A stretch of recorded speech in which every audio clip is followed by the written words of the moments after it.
आधी गुजरातला गॅस तेल पुरवलं जाईल आणि देश मेला तरी चालेल, गुजरातला आधी तेल पुरवठा होईल असं संजय राऊतांनी म्हटलंय। मोदी गुजरातचे पंतप्रधान, शहा गुजरातचे गृहमंत्री या शब्दात राऊतांनी टीका केली आहे, तर नवनाथ पन यांनी राऊतांना प्रत्युत्तर दिलंय।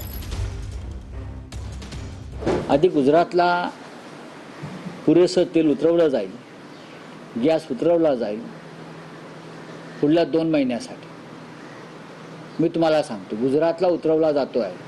जहाज गुजरातला गेली की नाही, आम्ही सांगितल्याप्रमाणे गुजरातला माल उतरवला जाईल आधी पूर्ण, आणि मग उरलेला देश मेला तरी चालेल, देशाची जनता रांगेत उभी राहू द्या। पण मोदी हे फक्त गुजरातचे पंतप्रधान आहेत, अमित शहा हे गुजरातचे गृहमंत्री आहेत। बाकीचा देश जो आहे हा विरोधकांचा छळ करण्यासाठी आहे। देशावर जेव्हा संकट येतं तेव्हा देशासोबत उभं राहायचं असतं, परंतु हे विसरून संजय राऊत राजकारण करतायत आणि राजकीय पोळी भाजण्याचा प्रयत्न करतायत। परंतु 140 कोटी जनता ही पंतप्रधान नरेंद्र मोदीजींच्या पाठीशी आहे।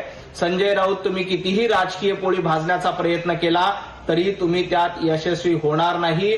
गॅस वितरण प्रणाली सुधारण्याचा प्रयत्न हे केंद्र सरकारकडनं केला जातोय आणि येत्या काही दिवसात ही परिस्थिती नियंत्रणामध्ये येईल।